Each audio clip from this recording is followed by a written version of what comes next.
Լավ, մի բան պատմեմ, որից հետո ինձ 15 րոպե ժամանակ ունեմ։ Քանի որ զատիկ էր մի անցնող կիրակին, շատ ուրախալի օր էր մեր բոլորիս համար։ Եվ ես ակամա հիշեցի, որ երիտասարդ տարիքում 39 տարեկանում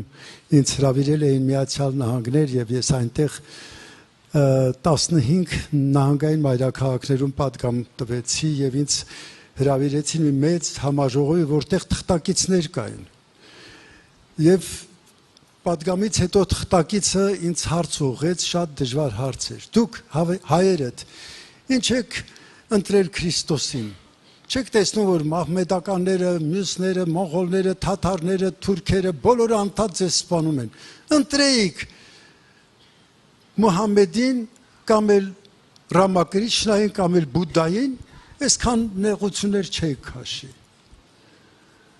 Ես պետք է պատասխանեի, չնայած դե որ Շաքարյանը նստած էր այդտեղ, բայց պետք է պատասխանեի հարցին։ Ասեցի Բուդդան մեռել է դիզինտերիայից։ Մուհամմեդը մեռել է էպիլեպսիայից։ Հիսուս Քրիստոսը մեռավ սիրուց։ Ես ինչպես կարող եմ ծառայել մի Աստծո, որը մեռնում է դիզինտերիայից, գոնե 2 հատ լևոմիցիդին խմեր, չմեռներ։ Ասեցի։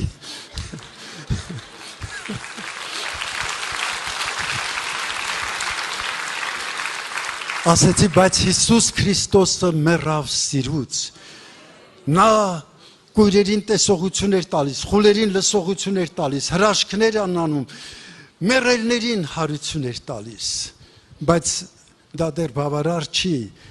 ես կարող եմ օրինակ բերել նաև ուրիշ ասեցի։ Մինչև հիմա Բուդդայի սիրտը ոսկյա պատյանի մեջ պահվում է Հնդկաստանում եւ երկրպագվում է նրանց կողմից։ Մուհամմեդի աջունը զմռսված պահվում է Սաուդի Արաբիայում, որպես մասունք եւ երկրպագվում է մահմեդականների կողմից։ Ես ձեզ հրավիրում եմ Հիսուս Քրիստոսի գերեզմանը։ Նա դատարկ է, նա թափոր է,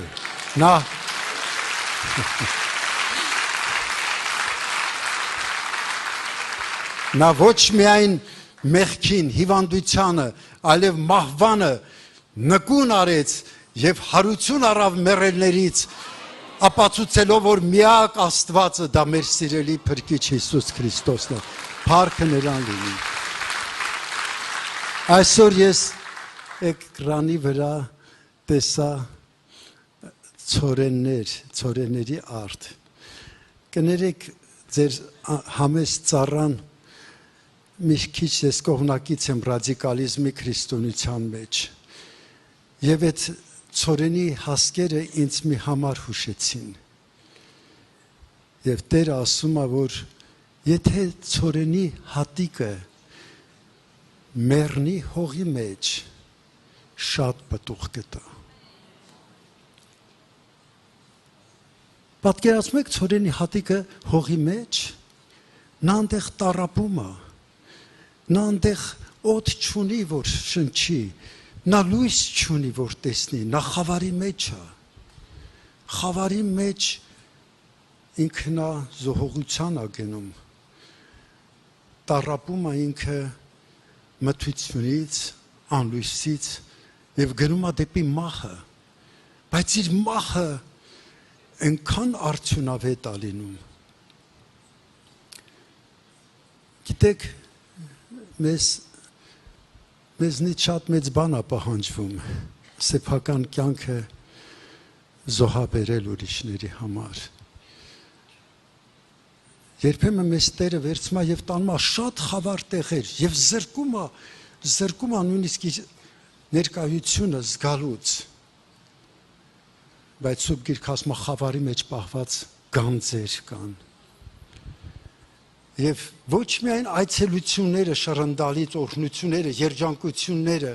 որ վայելել ենք, ես ինքս էլ երկար տարիներ վայելել եմ նրա շոշափելի առկայությունը,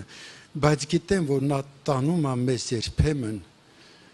թույլ է տալիս տառապանքի, դժվարությունների, նեղությունների մեջ ընկնել, որովհետև նման դեպքում մենք ավելի մասնակից ենք լինում կարծես թե այն չարչարանքներին, որ Հիսուսը կրեց մեզ համար, իսկ մենք ինչ իր համար։ մենք ինչ մի հոգու մասին ասեմ մենակ Սմիթ Վիգելսվորդը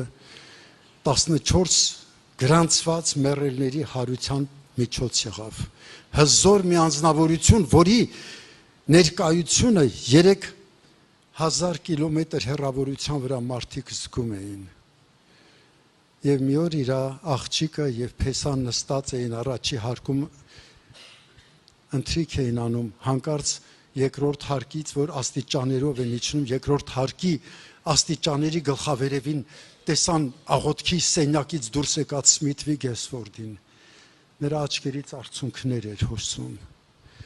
լաց էր լինում ասեց իմացաք քիչ առաջ ինչ եղավ ինձ հետ ասում եմ մենք թե դադարեցրած նայում ենք ապշած Վիգելսվորդի հայացքին Աստված հզոր ձևով այցելեց ինձ կրակի չափ վրես եւ Հիսուսը խոսեց Սմիթ ես քեզ կոչնչացնեմ այնպես որ քեզնից այլևս Սմիթ Վիգելսվորդը չի մնա այլ նրա փոխարին կլինի Հիսուս Քրիստոսը ինչքան մենք փոքրանանք մեր մեջ ինչքան մեր ինքնարժեքը մեր դիրքապաշտությունը մեր փառասիրությունը ինչքան շպրտված լինի ոտքերի տակ այնքան մեր մեջ կաճի ու կմեծանա Հիսուս Քրիստոսը փառք իրան